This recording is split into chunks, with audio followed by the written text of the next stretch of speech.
नमस्कार दोस्तों, मैं राम केवल सर पैरामाउंट एकेडमी में आप सभी का हार्दिक स्वागत करता हूं और अपने परमपिता परमेश्वर से प्रार्थना करता हूं कि वे आप लोगों को सही सलामत से रखें। दोस्तों, सिंधु घाटी सभ्यता के अंतर्गत कल हम लोग सिंधु घाटी सभ्यता का एक सामान्य परिचय पढ़े, जिसके अंतर्गत हम लोग यह अध्ययन किए कि किस तरह से सिंधु घाटी सभ्यता के बारे में हम लोगों को पता चला।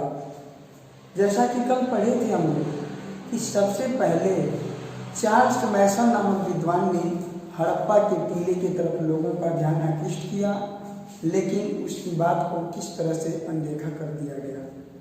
बाद में फिर अलेक्जेंडर कनिंघम महोदय ने भी उस टीले की तरफ लोगों का ध्यान आकृष्ट किए, लेकिन उनकी बात को भी अनसुनी कर दी गई।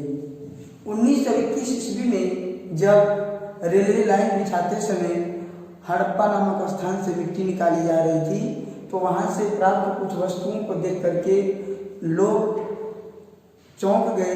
उसके बाद भारतीय पुरातत्व सर्वेक्षण विभाग की देखरेख में, जिसके नेतृत्वकर्ता थे राय बहादुर दयाराम साहनी, उनके नेतृत्व में 1921 ईस्वी में उस स्थल की खुदाई हुई और तब जाकर के पूरी दुनिया को सिंधु घाटी सभ्यता के बारे में पता चला।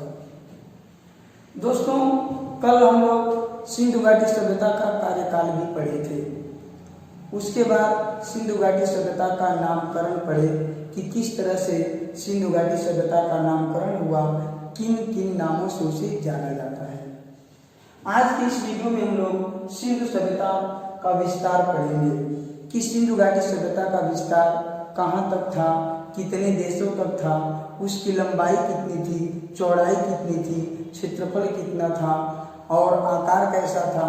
इन सब चीज़ों का व्यवस्थित अध्ययन आज के इस वीडियो में करेंगे और मैं पूरे चैलेंज के साथ कह रहा हूँ कि आज का यह वीडियो आपको इतना व्यवस्थित ढंग से समझ में आएगा कि शायद आप लोग इससे पहले सही बता रहे थे, नहीं समझ में आया होगा कहीं, तो आज के इस वीडियो को पूरा अंत तक देखिएगा और सिंधु घाटी सभ्यता के बारे में, उसके विस्तार के बारे में आप एकदम एक एक पॉइंट एक ही जगह सब संकलित कर दिए और स्पष्ट समझ में आएगा। तो आपसे विनम्र निवेदन है कि कहीं मत जाइएगा, इस पूरे वीडियो को देख कर ही जाइएगा और यदि अच्छा लगे तो कमेंट बॉक्स में जरूर कमेंट करिएगा। तो वीडियो शुरू हो रही है। सिंधु सभ्यता का विस्तार। सिंधु घाटी सभ्यता का विस्तार जब देखते हैं तो इसका विस्तार, ये जैसे भारत का एक मैप है, इस मैप के द्वारा मैं सिंधु घाटी सभ्यता के विस्तार को समझाने का प्रयास करूंगा और इस मैप के द्वारा बहुत ही आसानी से आपको समझ में आ जाएगा कि सिंधु घाटी सभ्यता का विस्तार कितने देशों तक था, कैसे कैसे था। तो यह भारत का मैप है। इसके सबसे उत्तरी भाग में जम्मू कश्मीर है। यहाँ पर एक मांडा नामक जगह था। यह सिंधु घाटी सभ्यता का सबसे उत्तरी स्थल था। इसके बाद दक्षिण में देखते हैं तो महाराष्ट्र में एक दैमाबाद नाम का जगह है। यह सिंधु सभ्यता का सबसे दक्षिणी स्थल था। तो उत्तर में मांडा हो जाता है और दक्षिण में दैमाबाद। पूर्व में उत्तर प्रदेश में दिल्ली के करीब एक मेरठ नाम का जगह है, वह सिंधु घाटी सभ्यता का सबसे पूर्वी स्थल था।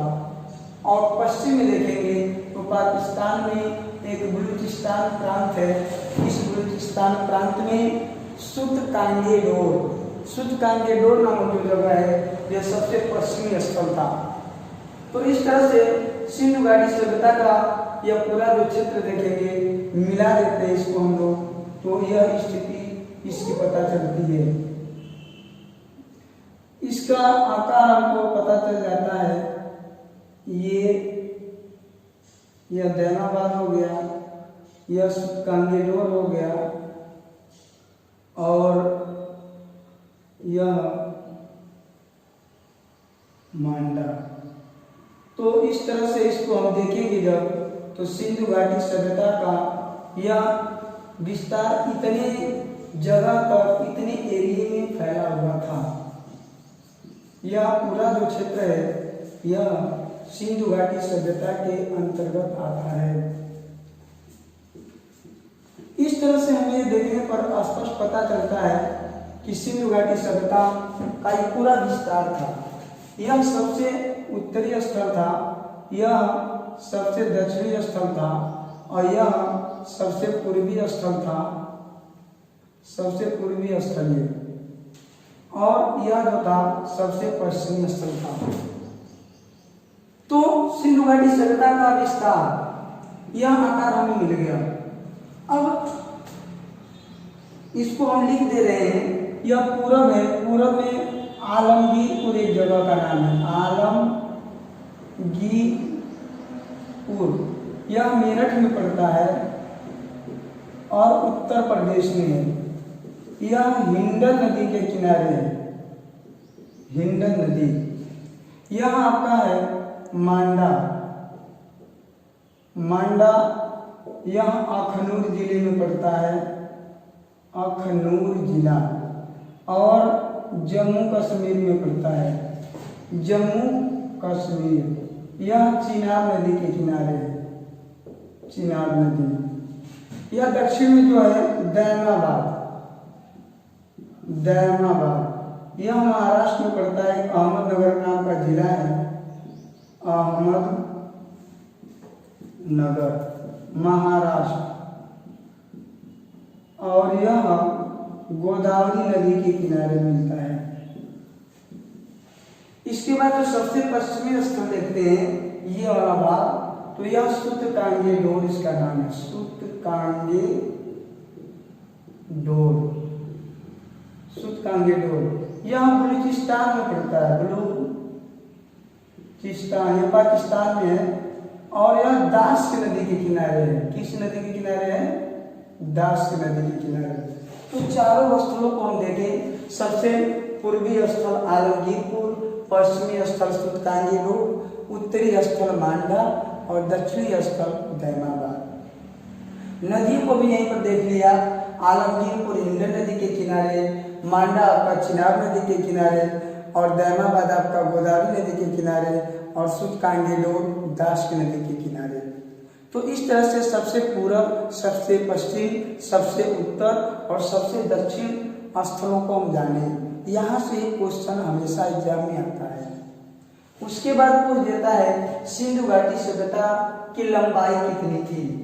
तो लंबाई देखेंगे जब, तो लंबाई इसकी ये पूर्व से पश्चिम तक की जो लंबाई थी यह 1600 किलोमीटर थी। कितनी किलोमीटर थी? 1600 किलोमीटर। और उत्तर से लेकर दक्षिण तक, उत्तर से दक्षिण तक इसकी लंबाई थी 1400 किलोमीटर। तो सिंधु घाटी सभ्यता की लंबाई को पूछ दे तो 1600 किलोमीटर, सिंधु घाटी सभ्यता की चौड़ाई को पूछ दे तो 1400 किलोमीटर। लेकिन एक चीज और ध्यान दीजिएगा कि लंबाई पूरब से पश्चिम तक थी लंबाई, और चौड़ाई उत्तर से दक्षिण तक थी। सिंधु घाटी सभ्यता का कोई क्षेत्रफल पूछ देता है तो सिंधु घाटी सभ्यता का क्षेत्रफल था 12,99,600। ऐसे याद कर लीजिए 12,99,600। अगर पूरा पढ़ेंगे इसको तो 12,99,600 वर्ग किलोमीटर उसका पूरा क्षेत्रफल था। सिंधु घाटी सभ्यता का विस्तार देख लेते हैं, कितने देशों तक था सिंधु घाटी सभ्यता का विस्तार। तो ये आपका भारत तो हो ही गया, और ये पाकिस्तान, अफगानिस्तान यहाँ है, अफगानिस्तान का भी भाग पड़ता है, वो भी सिंधु घाटी सभ्यता का एक विस्तार क्षेत्र था। तो सिंधु घाटी सभ्यता का विस्तार 3 देशों तक था, भारत, पाकिस्तान और अफगानिस्तान। सिंधु घाटी सभ्यता की समकालीन सभ्यताएं पूछ देता है।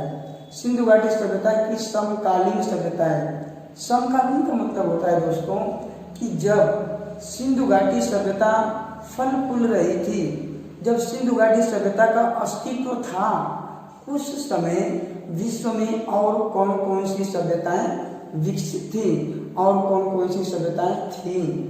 तो ये यहाँ पे लिख दिए हम। थोड़ा सा इसको मैप के और हम भारत के और हम पश्चिमी तरफ जाते हैं, तो यहाँ पे एक जगह है, इराक जगह है, इराक देश का नाम है। वहाँ पर 2 नदियाँ हैं, दजला और फरात। तो दजला और फरात नदी के किनारे मेसोपोटामिया की सभ्यता का विकास हुआ था। ये मेसोपोटामिया की जो सभ्यता है वह सिंधु घाटी सभ्यता के समकालीन मानी जाती है। नेक्स्ट भारत के दक्षिण में देखेंगे तो यहाँ पर एक महाद्वीप है अफ्रीका महाद्वीप। अफ्रीका महाद्वीप में एक किनारे पे यहाँ पे एक देश है जिसका नाम है मिस्र देश है, और यह मिस्र नील नदी के किनारे बसा है। तो यहाँ पर भी एक सभ्यता अस्तित्व में थी इसी के समय, तो इसे हम मिस्र की सभ्यता कहते थे। तो अभी मेसोपोटामिया की सभ्यता इसके समकालीन सभ्यता थी। दक्षिण में देखेंगे तो मिस्र की सभ्यता, यहाँ मिस्र की सभ्यता, यह दक्षिण में एक जगह था जो अफ्रीका महाद्वीप में पड़ता है मिस्र। यह नील नदी के किनारे था, तो यह भी इसी के समय की सभ्यता में थी, यहाँ पर लोग रह रहे थे। कहा जाता है कि मिस्र की सभ्यता और जो यहाँ मेसोपोटामिया की सभ्यता थी, इन दोनों को मिला दिया जाए तो इन दोनों के क्षेत्रफल के योग का यह 12 गुना बड़ी थी। सिंधु घाटी की सभ्यता दोनों की सभ्यताओं के क्षेत्रफल के योग का 12 गुना बड़ा था। तो सिंधु घाटी सभ्यता का विस्तार आप इसी से ही लगा सकते हैं कि कितना विस्तार, कितना बड़ा सिंधु घाटी की सभ्यता थी। अब इसमें देखते हैं हम लोग, तो सिंधु घाटी सभ्यता से संबंधित विस्तार से संबंधित जो प्रश्न आते हैं, जो तथ्य आते हैं, उसको हमने एक जगह संकलित किया है, लिखा है, और यहीं से मैक्सिमम प्रश्न आते हैं, बनते हैं। तो ध्यान दीजिएगा कैसे सिंधु घाटी सभ्यता का आकार। तो सिंधु घाटी सभ्यता का कोई आकार पूछ देगा तो अभी यहाँ देखे हैं त्रिभुजाकार, तो आप लिख सकते हैं त्रिभुजाकार। नेक्स्ट क्वेश्चन है सिंधु सभ्यता का विस्तार, अर्थात सिंधु घाटी सभ्यता का विस्तार कितने देशों तक था? तो 3 देशों तक था। कितने देशों तक था? 3 देशों तक। अब उसमें भारत है, पाकिस्तान है, उसके बाद अफगानिस्तान 3 देशों तक इसका विस्तार था। सिंधु सभ्यता की लंबाई, तो अभी लंबाई बताए हैं, सिंधु घाटी सभ्यता की लंबाई 1600 किलोमीटर। सिंधु सभ्यता की चौड़ाई को पूछ दे तो सिंधु सभ्यता की चौड़ाई 1400 किलोमीटर। लेकिन फिर ध्यान दीजिएगा ये लंबाई जो है पूरब से पश्चिम है और ये चौड़ाई जो है उत्तर से दक्षिण है। नेक्स्ट सिंधु सभ्यता का क्षेत्रफल, तो 12,99,600 वर्ग किलोमीटर। नेक्स्ट है सिंधु सभ्यता का सबसे पूर्वी स्थल, तो सिंधु सभ्यता का सबसे पूर्वी स्थल हो जाएगा आलमगीरपुर, मेरठ जिले में, उत्तर प्रदेश राज्य में, हिंडन नदी के किनारे है, तो ये हो जाएगा। सिंधु सभ्यता का सबसे पश्चिमी स्थल, तो ये हो जाएगा सूतकांगेडोर, ये लिखिए हम सूतकांगेडोर हो जाएगा। और सूतकांगेडोर जो है यह बलूचिस्तान प्रांत में पड़ता है। बलूचिस्तान प्रांत जो है पाकिस्तान में पड़ता है, दास की नदी के किनारे, ये हो जाएगा। सिंधु सभ्यता का सबसे उत्तरी स्थल कोई पूछ दे तो यह मांडा हो जाएगा, मांडा। सिंधु सभ्यता का सबसे उत्तरी स्थल मांडा, यह अखनूर जिला है, अखनूर जिला, अखनूर, और जम्मू लिख दीजिए, चिनाब नदी के किनारे। नेक्स्ट है सिंधु सभ्यता का सबसे दक्षिणी स्थल, तो 10 से दैमाबाद और 10 से दक्षिण। ऐसे भी दोस्तों इतिहास ऐसा चीज है या कोई भी चीज किसी न किसी लॉजिक ट्रिक या टेक्निक के द्वारा जब याद करेंगे तो बहुत ही आसानी से याद होगा। नहीं तो सुबह को पढ़ेंगे शाम भूल जाएंगे, शाम को पढ़ेंगे सुबह को भूल जाएंगे। तो 10 से दक्षिण, 10 से दैमाबाद, एक कनेक्शन जोड़ लीजिए, फिर कभी भूलेंगे नहीं। तो 10 से दक्षिण, 10 से दैमाबाद हो जाएगा, दक्षिणी स्थल दैमाबाद। यह अहमदनगर जिला में पड़ता है, महाराष्ट्र में, गोदावरी नदी के किनारे। सिंधु सभ्यता का सबसे बड़ा स्थल कोई पूछ दे, पूरे सिंधु सभ्यता में सबसे बड़ा स्थल कौन सा था, तो मोहनजोदड़ो। देखिए ये भी बताया नहीं तो वहां पर यहाँ मिला है, यहाँ से भी अक्सर प्रश्न आ जाते हैं। तो सिंधु सभ्यता का सबसे बड़ा स्थल कहाँ है, मोहनजोदड़ो। मोहनजोदड़ो जो है लाड़काना जिले में पड़ता है, पाकिस्तान में, पाकिस्तान, यह कहाँ है, पाकिस्तान में। नेक्स्ट है सिंधु सभ्यता का सबसे छोटा स्थल, तो सिंधु सभ्यता का सबसे छोटा स्थल जो है अलाहादीन है। अलाहादीन नहीं, अलाहादीन। नेक्स्ट है सिंधु सभ्यता का भारत में सबसे बड़ा स्थल। भारत में सबसे बड़ा स्थल कोई पूछे सिंधु सभ्यता का, तो यह पहले माना जाता था धौलावीरा। धौलावीरा जो है कच्छ जिले में पड़ता है और गुजरात में पड़ता है। गुजरात। लेकिन अभी नवीनतम खोज हुई है, तो यहाँ आगे प्रश्न बना दिए हैं, वर्तमान में सिंधु सभ्यता का भारत में सबसे बड़ा स्थल। वर्तमान में नई खोजों के अनुसार अब सिंधु घाटी सभ्यता का भारत में सबसे बड़ा स्थल धौलावीरा नहीं है, अब राखीगढ़ी हो गया है। राखीगढ़ी दोस्तों यह हिसार जिले में पड़ता है। हिसार जो है हरियाणा राज्य में पड़ता है। किस राज्य में पड़ता है? हरियाणा में। तो यहाँ ये ध्यान दीजिएगा, सिंधु सभ्यता का भारत में सबसे बड़ा स्थल, यदि कोई पूछ दे और विकल्प में धौलावीरा भी हो और राखीगढ़ी भी हो, तो आप राखीगढ़ी को ही लगाएंगे। लेकिन यदि दोनों विकल्पों में से कोई एक विकल्प रहेगा, तो जो विकल्प दिया रहेगा वो सही हो जाएगा। नेक्स्ट है सिंधु सभ्यता की समकालीन सभ्यताएं। सिंधु सभ्यता की समकालीन सभ्यताओं में आप लिख सकते हैं कि इसमें मेसोपोटामिया की सभ्यता, मेसोपोटामिया की सभ्यता। इसके बाद आप लिख सकते हैं मेसोपोटामिया, मिस्र की सभ्यता, मिस्र की सभ्यता। बेबीलोन की भी एक सभ्यता थी, बेबीलोनिया की सभ्यता, ये भी उसके समकालीन सभ्यता थी, तो बेबीलोनिया की सभ्यता। तो इस तरह से इस टॉपिक के अंतर्गत हम लोग सिंधु सभ्यता का व्यवस्थित अध्ययन किए। इसके बाद अभी हम लोग सिंधु सभ्यता के विस्तार को तो पढ़ लिए, अब हम लोग पढ़ेंगे सिंधु सभ्यता के प्रमुख स्थल व नदियां। कौन से स्थल किस नदी के किनारे बसे थे। तो इस अभी तक विस्तार को पढ़ रहे थे हम लोग कि सिंधु घाटी की सभ्यता का विस्तार कितने देशों तक था, कितने क्षेत्र तक था, इन सब चीजों को पढ़े। फिर आगे टॉपिक है सिंधु सभ्यता के प्रमुख स्थल नदियां। प्रमुख स्थल और नदियां की कौन से स्थल किस नदी के किनारे थे। दोस्तों यहाँ से भी एग्जाम में एक क्वेश्चन हमेशा आता है, लोथल किस नदी के किनारे था, मोहनजोदड़ो निम्नलिखित में से किस नदी के किनारे स्थित था, हड़प्पा निम्न में से किस नदी के किनारे स्थित था। तो 4 विकल्प दिया रहेगा और उसके बाद उसमें से देखना रहेगा कि कौन सा विकल्प सही है। तो उस कंफ्यूजन को दूर करने के लिए हमने एक ट्रिक के द्वारा उसको बताने का प्रयास किया है कि सिंधु घाटी सभ्यता के जो प्रमुख स्थल हैं वह किन नदियों के किनारे स्थित थे। तो आपको बहुत ही ध्यानपूर्वक एक बार समझ लेंगे, फिर कभी भूलेंगे नहीं। पूरे विश्वास के साथ कह रहे हैं कि बस एक बार ध्यान से देख लीजिए पूरे वीडियो को, और सिंधु घाटी सभ्यता के विस्तार, नदी और इसके बाद जो बताएंगे टॉपिक प्रयोग होने वाली धातु में एकदम एक पॉइंट आप याद कर लेंगे।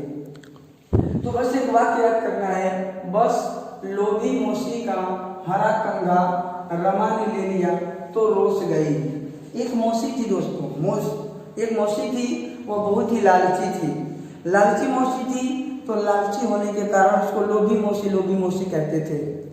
और इतनी लालची थी कि वह अपना सामान किसी को नहीं देती थी। दूसरे का तो ले लेती थी, लेकिन अपना सामान वो किसी को नहीं देती थी, इसलिए उसको लोभी मौसी कहते थे। और उसकी एक भांजी थी जिसका नाम था रमा। तो रमा ने उसका कंघा ले लिया, बस इतने ही बात से वह नाराज हो गई। तो एक इमेज अपने दिमाग में बनाइए, एक वाक्य याद करिए कि बस लोभी मौसी का हरा कंघा रमा ने ले लिया तो वो रोस गई। बोलिए मेरे साथ, बोलो आप। लोभी मौसी का हरा कंघा रमा ने ले लिया तो वो रोस गई। बस ये हो गया। अब देखिए जिन जिन शब्दों के नीचे क्रॉस लगा है उसका मतलब कुछ नहीं है, वो साइलेंट वर्ड है। उन वर्डों का प्रयोग वाक्य को सही रूप देने के लिए किया गया है। इसके अलावा जिनके ऊपर क्रॉस नहीं है उसको देखेंगे हम तो सभी दो अक्षरों से मिलकर बने हैं।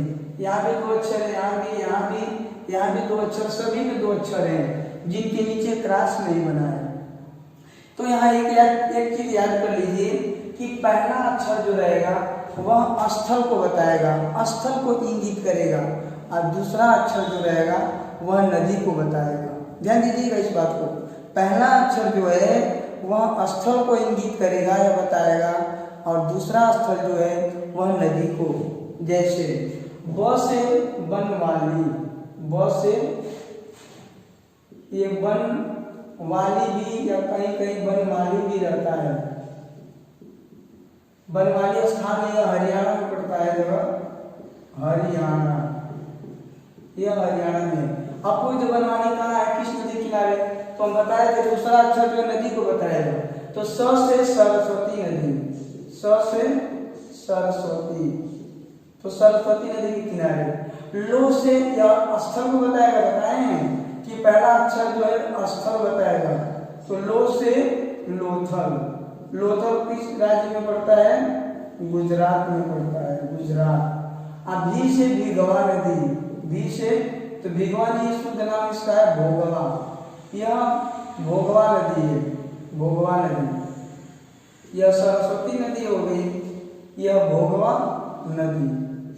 अब देखिए मोसी, मोह से मोहन जोदड़ो, मोह से क्या हो जाएगा, मोहन जोदड़ो, मोहन जोदड़ो।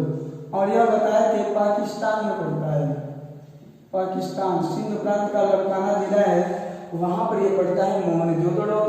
और नदी सी, सी से आपकी हो जाएगी सिंधु नदी। कौन सी नदी है, सिंधु नदी। इसके बाद ह, यह जगह का नाम है, ह से हड़प्पा, हड़प्पा, यह मांडोबमरी जिले में पड़ता है, ये भी पाकिस्तान में है, पाकिस्तान। तो ये तो स्थल हो गया हड़प्पा। लेकिन हड़प्पा नदी कोई पूछती किस नदी के किनारे है, तो यह रा से क्या हो जाएगा, रावी नदी, रावी नदी।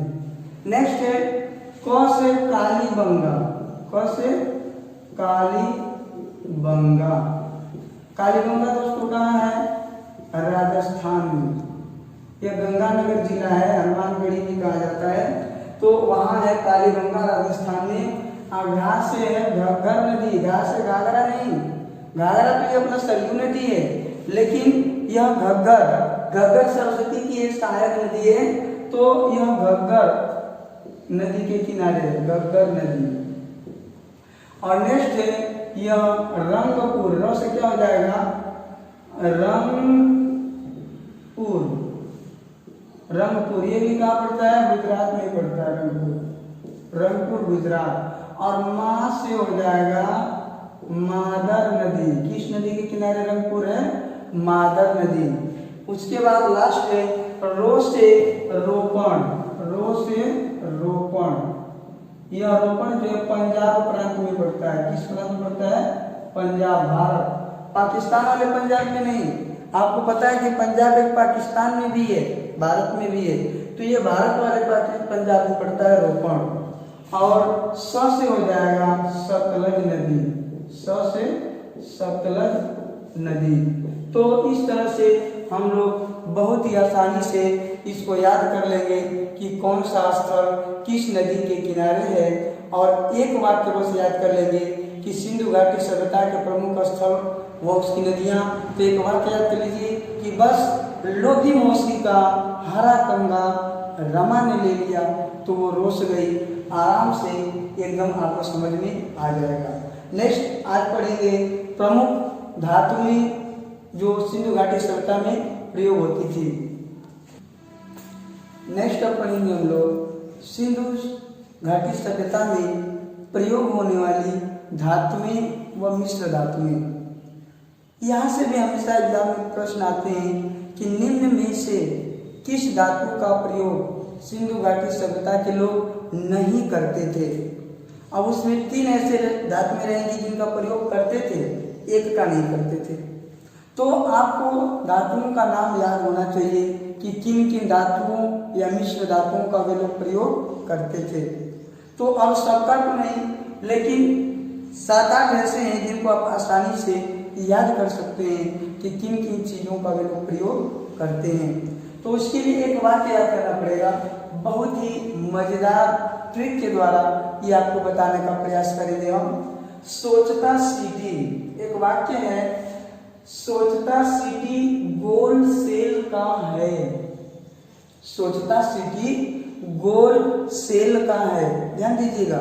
बस एक वाक्य अपने दिमाग में इमेज बनाकर रखिए, याद करके रखिए कि सोचता सीटी कैसा है, गोल सेल का है। तो अब इसको डिफाइन करिए, सोचता सीटी गोल सेल का है, लिख दिया। सो से आपका हो जाएगा सोना, सो से सोना, च से चांदी, ता से तांबा, सी से शीशा, सी से शीशा, ती से तीन हो जाएगा। उसके बाद गो, अब देखिए गोमेद एक पदार्थ था, उसका प्रयोग करते थे वे लोग, गोमेद। और लाजवर्द, ल से हो जाएगा लाजवर्द। और सेल से सेल खड़ी, सेल से हो जाएगा सेल खड़ी। ये तीनों ऐसी चीजें हैं जिसको हम और आप केवल नाम से सुने हैं, देखे नहीं हैं। गोमेद, लाजवर्द, ये इन सब चीजों का भी लोग प्रयोग करते थे, किताबों में मिलता है। तो गोल, गो से गोमेद, ल से लाजवर्द। और सेल खड़ी जो है खड़िया के समान होती थी, और मैक्सिमम मोहरे जो बनी होती थी सेल खड़ी की ही बनी होती थी। पूछ देता है कि सिंधु घाटी सभ्यता में अधिकांशतः मोहरे किसकी बनी होती थी, तो अधिकांशतः मोहरे किसकी बनी होती थी, सेल खड़ी की बनी होती थी। और यहाँ कांस से हो जाएगा कांसा। कल हम बताए थे इसे कांस्य युगीन सभ्यता भी कहते हैं। तो बताए थे कांसा किन 2 धातुओं से बना है, तो बताए थे यह कांसा जो है तांबा और प्लस टीन, तांबा और टीन को मिलाते थे तो कांसा बनता था, ध्यान दीजिएगा। तो इस तरह से एक वाक्य के द्वारा, जो वाक्य है सोचता सीटी गोल सेल का है, इसके द्वारा आसानी से आप याद कर सकते हैं कि सिंधु घाटी सभ्यता में किन किन धातुओं या मिश्र धातुओं का प्रयोग करते थे लोग। तो आज के इस वीडियो में, आज के इस क्लास में हम लोग सिंधु घाटी सभ्यता का व्यवस्थित विस्तार पढ़े। सिंधु घाटी सभ्यता का विस्तार में पूर्वी, पश्चिमी, उत्तरी, दक्षिणी स्थलों को पढ़े। उन स्थलों को याद करने के लिए एक चीज और बताएंगे हम, आंसुमाद, एक वाक्य याद कर लेंगे, आंसुमाद, आंसुमान, आंसुमान आंसुओं की गुफा। तो आ से आलमगीरपुर, सु से सुल्तानगेडोर, मा से मांडा, द से दैमाबाद। आलमगीरपुर, आलमगीरपुर, सु से सुल्तानगेडोर, मा से हो जाएगा आपका मांडा, और द से दैमाबाद। तो कभी कभी दिमाग भूल जाता है कि दैमाबाद उत्तर में है कि दक्षिण में, तो आप आंसुमाद से याद कर सकते हैं। और इसको पूरा पश्चिम के क्रम में कैसे व्यवस्थित करेंगे, मैक्सिमम लोग जब दिशाओं को बताते हैं तो पूरब से ही शुरू करते हैं, पूरब, पश्चिम, उत्तर, दक्षिण। तो यह पूरब, पश्चिम, उत्तर, दक्षिण ये क्रम से है भी है, पूरब, पश्चिम, उत्तर, दक्षिण। पूरब में आलमगीरपुर, पश्चिम में सुल्तानगेडोर, उत्तर में मांडा और दक्षिण में दैमाबाद। तो विस्तार को पढ़े, सबसे बड़ा सबसे छोटा स्थल पढ़े। इसके बाद सिंधु घाटी सभ्यता की के प्रमुख स्थल व नदियों का अध्ययन किए, जिसका ट्रिक था बस लोभी मौसी का हरा कंगा रमा ने ले लिया तो वो रोस गई, जिसके द्वारा आप आसानी से स्थल व नदियों को याद किए। और ये अभी पढ़े सोचता सीटी गोल सेल का है, जिसके द्वारा हम लोग सिंधु घाटी सभ्यता में प्रयोग होने वाली धातुओं, मिश्र धातुओं का अध्ययन किए। हमें आशा नहीं बल्कि पूरा विश्वास है कि आज के इस वीडियो से, आज के इस क्लास से आप लोग बहुत ही संतुष्ट होंगे। बहुत ही व्यवस्थित ढंग से आप लोगों को बताने का प्रयास किए हैं। और यदि हमारा यह आज का क्लास से बहुत संतुष्टि हुई होगी, आपको खुश लगा होगा, अच्छा लगा होगा आपको, तो हमारे इस पैरामाउंट एकेडमी चैनल को आप अवश्य सब्सक्राइब करिएगा और इसको शेयर करिएगा, ताकि अधिक से अधिक लोगों को हमारे इस चैनल के बारे में पता चले। और कमेंट बॉक्स में जाकर हमें ज़रूर लिखिएगा, हमें आपके कमेंट का इंतज़ार रहेगा। आप सबको बहुत बहुत धन्यवाद। आप सबका दिन शुभ हो।